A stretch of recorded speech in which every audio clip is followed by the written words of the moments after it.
Hi guys, welcome to Tap Dance Tutorial at Home. This is Anna and today I have for you the question answer number 1.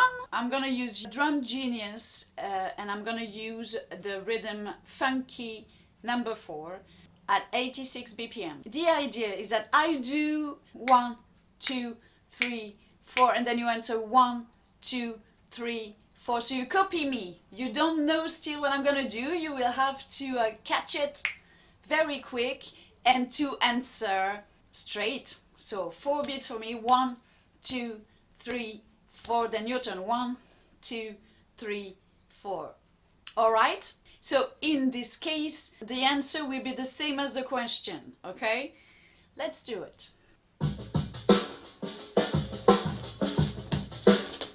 Okay, so 1, 2, 3, 4, then 1, 2, 3, 4. Ready? 7, 8, and again. Again.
done, guys, and that's it for today. I hope you enjoyed this question answer video. Leave your comments, please. Don't forget to subscribe if it's your first time here, and I see you on the next one. Bye. Oh, give a thumbs up to the video as well. Bye.